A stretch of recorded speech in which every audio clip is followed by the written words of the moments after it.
আদাব, নমস্কার, সালাম। আপনাদের সবাইকে স্বাগত জানাচ্ছি গল্প সারাবেলার নতুন একটি গল্পে। গল্প সারাবেলা কিন্তু কোনো রকম অন্ধবিশ্বাস বা কালো জাদুকে বিশ্বাস করে না, শুধুমাত্র আপনাদের বিনোদনের জন্যই গল্প সারাবেলা কাজ করে। তাই গল্প সারাবেলার প্রত্যেকটি গল্পই বিনোদন হিসেবে নেয়াই হবে বুদ্ধিমানের কাজ।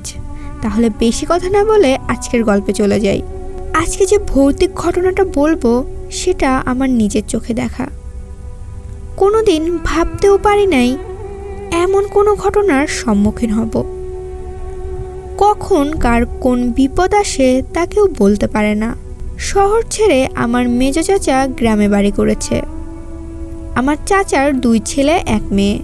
মেয়েটা সবার ছোট। বড় ছেলের নাম রাফি আর ছোট ছেলের নাম শাফি। রাফি আমার থেকে 3-4 বছরের ছোট, তবে ছোট হলেও আমাদের বন্ধুর মতো সম্পর্ক। আমি চাচার বাড়িতে মাসে 1 বার হলেও বেড়াতে যাই। আমার গ্রাম খুব ভালো লাগে। রাতের বেলা চাঁদের আলোয় গ্রামের রাস্তায় ঘুরতে মজা করতে আমার খুব ভালো লাগে, তাই আমি গ্রামে ছুটে যেতাম। একবার শীতে চাচার বাড়িতে গেলাম। তখন আমি ইন্টারে পড়ি, সবেমাত্র কলেজে ভর্তি হয়েছি। আর রাফি তখন ক্লাস 9-এ পড়ে। সেবার চাচাদের গ্রামে একটা বড় মেলা হচ্ছিল। আমি আর রাফি বিকেলে মেলায় ঘুরতে গেলাম। অনেক বড় মেলা, অনেক কিছুই মেলায় পাওয়া যাচ্ছে। আমরা নাগরদোলাতে উঠলাম, কিছু খেলাম, কিন্তু এত তাড়াতাড়ি যে রাত হয়ে যাবে ভাবতেও পারি নাই। এশার নামাজে যখন আজান পড়ল তখন রাফিকে বললাম, রাত তো অনেক হয়ে গেছে রে, এখন চল বাড়ি যাই। রাফি বলল, কি যে বলো, কেবল এশার আজান দিল, বাড়ি যাওয়ার এখনো অনেক দেরি আছে, চলো আমরা সার্কাস দেখি।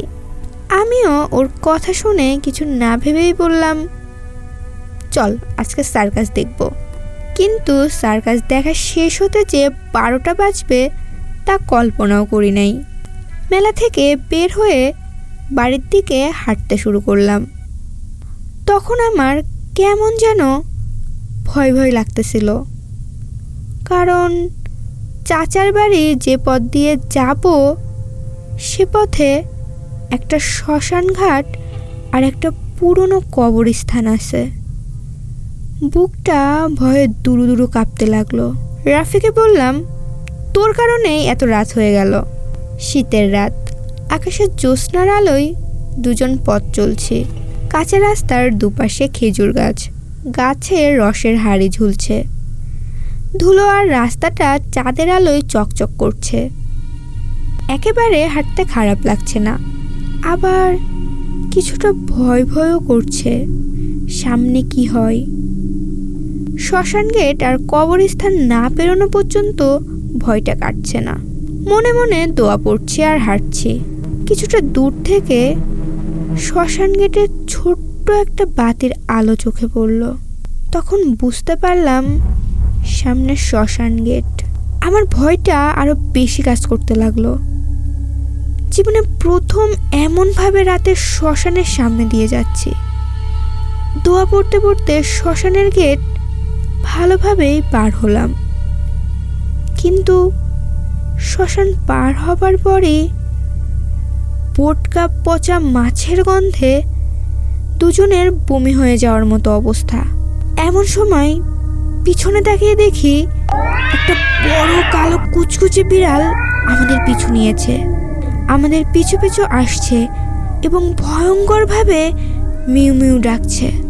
বিড়ালটা এত কালো ছিল যে শুধু তার চোখ দুটো দেখতে পাচ্ছিলাম। লক্ষ্য করে দেখলাম বিড়ালটির চোখে অদ্ভুত এক আলো জ্বলছে। অনেকক্ষণ ধরে বিড়ালটা পিছু লেগে থাকলো। রাফি খেপে গিয়ে রাস্তা থেকে কয়েকটা মাটির ঢিলা নিয়ে বিড়ালের দিকে ছুটতে লাগলো, কিন্তু অবাক হয়ে গেলাম, ঢিল একটাও বিড়ালের গায়ে লাগলো না। তখন আরো বেশি ভয় করতে লাগলো, আর মনে হলো এটা হয়তো কোনো বিড়াল না, অন্য কিছু।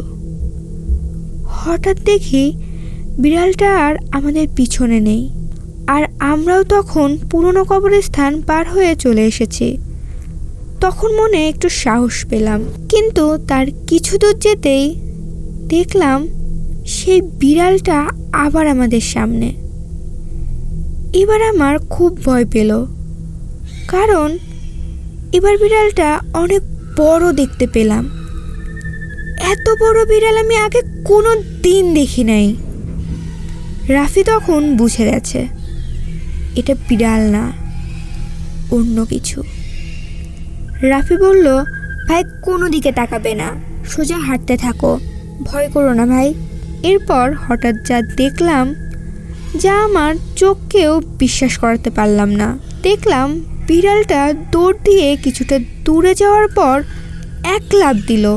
সঙ্গে সঙ্গে বিড়ালটি বিশাল আকারের এক আগুনের গোলায় পরিণত হয়ে সামনের একটি বড় শিমুল গাছে উঠে পড়ল, আর অনেকটা বড় আকৃতি ধারণ করে আবার বিড়ালের রূপ ধারণ করলো। এই দৃশ্যটা দেখার পর সারা শরীর কাঁপতে শুরু করলো।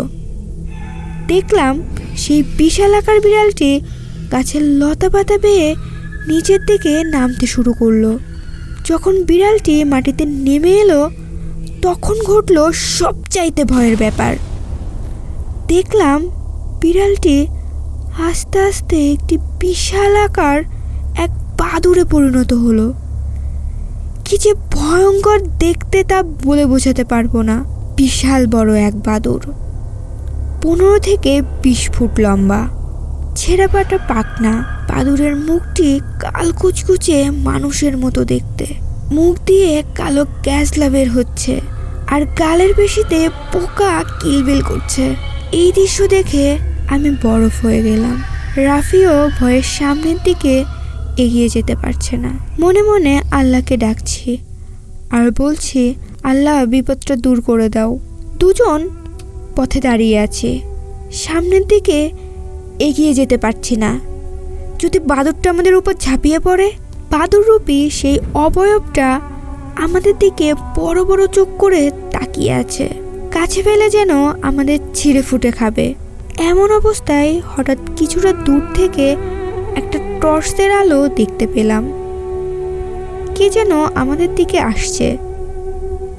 লোকটি আমাদের কাছে আসতেই আমাদের দিকে টর্চের আলো মেরে বলল, কে ওখানে, রাফি নাকি? রাফি বলল, হ্যাঁ। স্বস্তির নিঃশ্বাস ফিরে এলো। দেখলাম আমাদের চাচা আমাদের খুঁজতে বের হয়েছে। চাচা রেগে গিয়ে বলল, এত রাতে কোথায় ছিলি তোরা?